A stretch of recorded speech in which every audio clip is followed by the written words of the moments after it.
Hello everybody, happy Friday. Welcome to my studio. I hope you guys are doing well. This is my third week of doing the creative explorations, so I hope you guys have been enjoying what I've got going on so far. And yeah, it's turning into spring. It's beautiful outside. Things are going well. I hope things are good on your end of the world. I know that everything's a little bit crazy these days, but hopefully we can find some peace in our work. So today, what I'm going to do is I'm going to teach you how to do a watercolor daisy. This is a piece that has been really popular on my pages and whatnot, and I've had a few people ask me to demo it, so here I am. So what you need for this particular piece is, firstly, this is a watercolor pencil. So it is water-soluble graphite. It has the little paintbrush on it. This is Super Color. Not sure what that says. It's some sort of French brand. I got it at Michael's down in the pencil aisle. Just make sure that it says it's a watercolor pencil, or you could use water-soluble graphite. They have sticks of them. There's lots of options. Watercolor colored pencils would be really neat too. I like using gray because it gives it some contrast. But you're welcome to use whatever color you would like for your project, of course. And then of course I have all my different watercolors, various brands and colors that I can go over as we work. Cup of water, a few different sizes of brushes, particularly some rounded brushes for creating the petals of the daisy. And then I've just got some other options here just in case. I tend to like to wing it, so we're gonna wing it. All right, so let's just dive right in, I suppose. So the first step is we're going to create the general outline of the daisy. This is just gonna be a really loose sketch. It's just gonna be very organic and I don't like it to be too structured personally. You can get as detailed or as less detailed as you would like. But yeah, one tip for drawing loose is hold up high on the pencil. It'll help give you less control and it will make you less inclined to micromanage your drawing. I find just even doing a couple like arm waving exercises kind of helps loosen you up a little bit. You just want to be really loosey-goosey, as I tell my students. So we're just gonna do one big daisy in the middle. So I'm just gonna start kind of sketching it in. So here's kind of the center point, right? And then we're just gonna go into some petals. You can tell it's very sketchy. This is just a rough sort of outline of where things are going.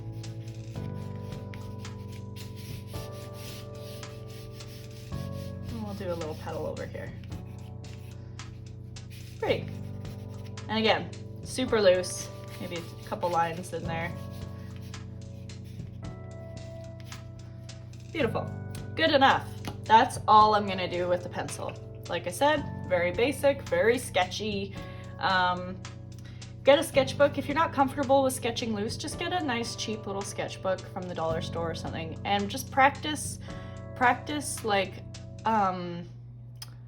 sketching what you see without actually looking at the page. I find that helps a lot to loosen up, is you're just using your eyes to draw rather than your hands, which is it's kind of I'll do a tutorial one day on it, but for now we're just blocking shapes basically is the goal.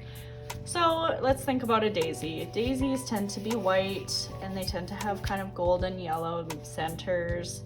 So let's start with the center. No, you know what? Let's start with the petals. I feel like starting with the petals.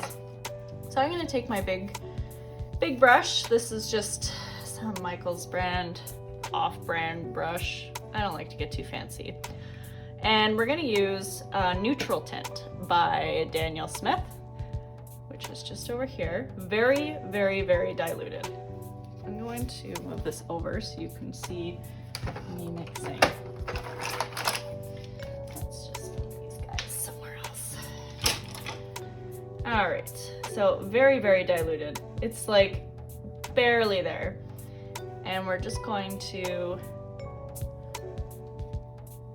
start from the pointed end and pull it in. And the reason that we're doing kind of this grayish neutral tint is because we want it to be there, but we don't want it to be too, you know, like, how do you paint white on white? It just doesn't really work, but yet you can still see that the white is there, right? Okay, so we've kind of blocked that out a bit, which is great. And now we're gonna work into the middle. So I'm going to take my mop brush, whoops, and we will use Burnt Orange. This is Burnt Orange by Daniel Smith as well, mixed with Quinacridone Gold, also by Daniel Smith. And the color is going to be most vibrant to the bottom because that's where the shadows are. So we're going to start there and then take everything off the brush, just water, and we're just going to go in and do that. And as usual, droplets, just to loosen it up a bit. Maybe a little bit more burnt orange towards the bottom. Very nice. And into the petals, I'm going to add a little bit of marine blue. Just around sort of the base, a couple droplets. Again, loosen it up. Really diluted. Beautiful. Now, I really want to define this point. I sort of want this point to be my point of interest. So I know I said that I'm not going to use this again, but I find that my petal or my lines have been faded quite a bit in here, so I'm actually just going to go in and define that just a little bit.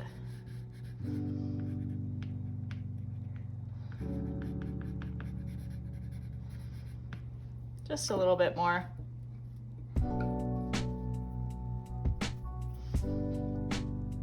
And then go over it again with some more orange.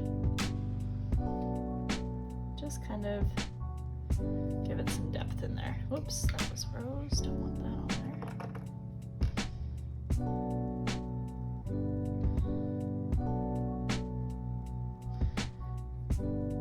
And of course, I mean, this is your piece. You use whatever colors you want. You do whatever flowers or composition you want. I'm just here to kind of give you the tools to get confident in working and hopefully give you the confidence to be able to create your own. So now I've got this long, thin brush. I love these brushes. It's called Script Liner. This is a 20 script liner. So I'm going to use just a nice organic green. I like sap green and a little bit of Cascade. So sap is Cotman and the Cascade is Daniel Smith. Just gonna load that up. And be careful because it tends to get a big ball on the bottom and you won't get as nice of a line. We're just gonna go in, create a nice stem line. Again, doesn't have to be perfect by any means. Now with the leaf, I have these fancy brushes, this fancy brush. I can't remember what the name of this shape is. Once I find it, I will put it in the supplies list. But it's super perfect, as I'm sure you can imagine, for making a leaf. So we're just gonna go in and take those same colors. We're just gonna go tip, push down, and release. Much like in that leaf tutorial that I did on the first week. And it's great because the tip it holds so much water and color in it that it's really good for loading up as well and creating. Now I want to go just a little bit darker into here, so we're going to use Undersea Green, which is a really nice dark green, and Paraline Green, both again by Daniel Smith. We're just going to dabble that in there, because if there's anything that's going to send your piece to new heights of a professional finish and look, it's going to be varying the shadows and the highlights. You want to have dark shadows somewhere and light highlights somewhere, because if it's all dark, there's no point of there's no balance between the light and the dark. I'm just going in and I'm going to use the script liner and just kind of line that out.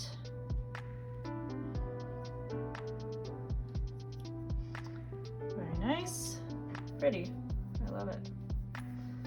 And I'm gonna let that dry, and then we'll go over it and we'll just do another layer, pretty much doing the exact same thing again, but maybe we might use some different colors this time.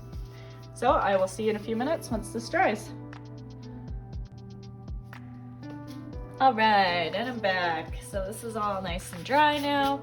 So I'm just gonna go over it pretty much again with basically the same colors, just to make sure that it's got a nice sort of dynamic flow to it. So again, just gonna go over the petals with this nice neutral gray. And I'm not gonna go out to the borders of the petals quite as far, and I might add a couple more in between.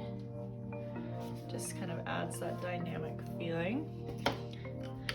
And then we're going to again use this nice burnt orange and work into the lower area of the center, and this quinacridone gold again at the top.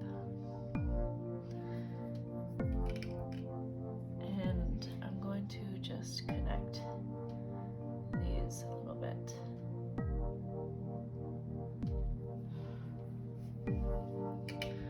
And again, some more darker droplets, just for fun. Oops. A little bit of this marine blue again. A little bit more saturated.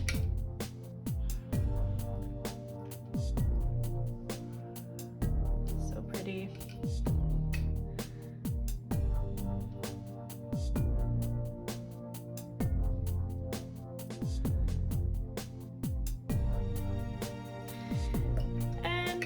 I'll add in just a touch of some pink too, just because. Round it out a little, you know? Oh yeah, that's the good stuff. Super pretty. I'm gonna blend out this up here just a touch. It's got an awful lot going on. Give it a bit of a dreamy sort of look.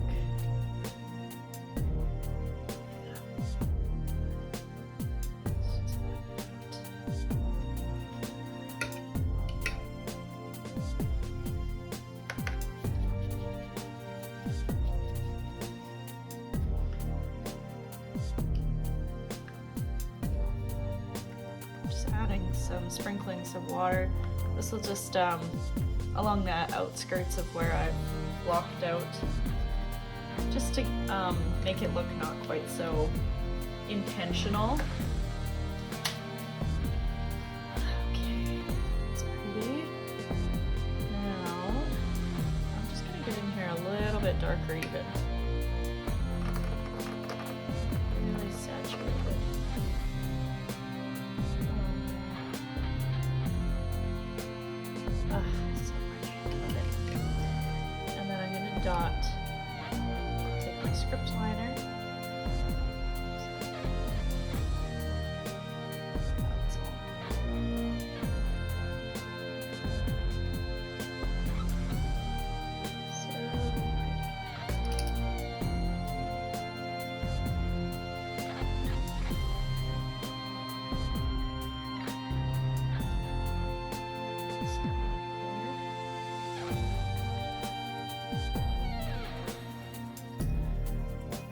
So now let's take this guy again.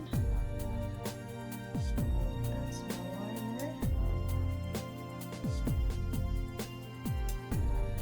And just again, various greens, so it's not quite so uniform.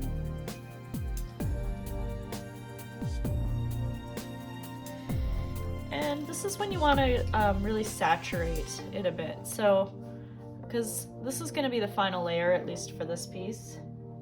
So I really want to make sure that I'm going deep on the colors.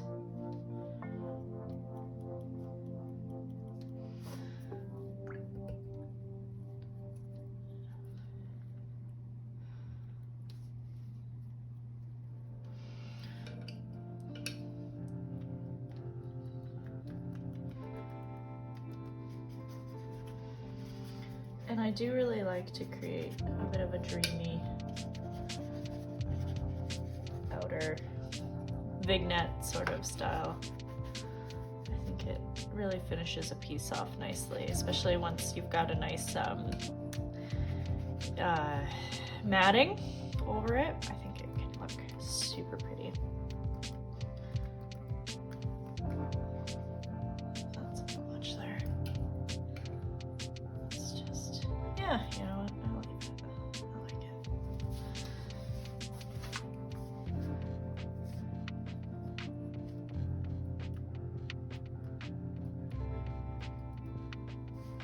Super pretty.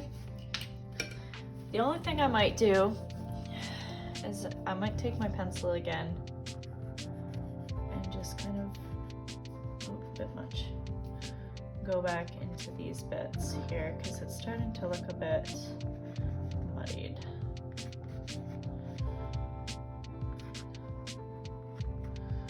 Kind of missing out on the petals here.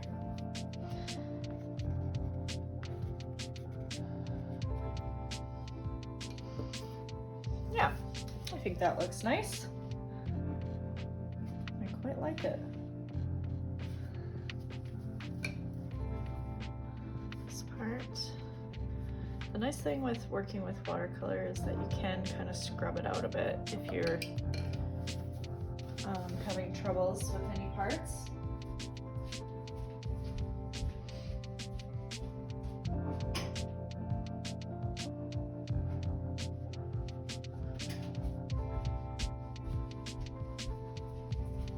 And alternatively, if there's any parts that are just like too saturated that you don't want to be so crazy, you can also use a paper towel or toilet paper and kind of dab it out.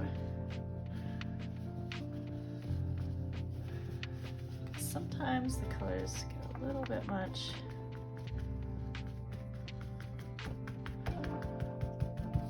And this is where we create sort of the dreamy effect as well.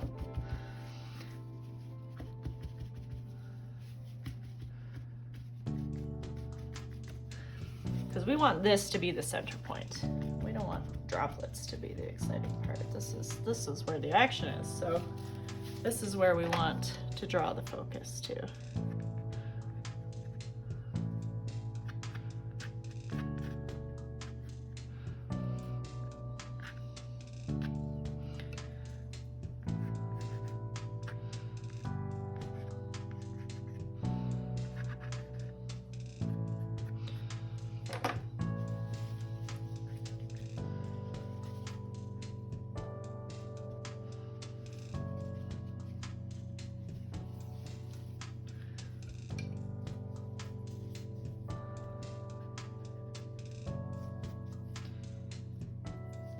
Very pretty. And I'm just gonna dab this part out a little bit more, just because I really want to get a highlight in there. yeah, I think I would frame that and call it done. The only thing you could do maybe a little bit more is to go a little deeper into these bits. But personally, I quite like where this has turned out, so I'm going to end it here.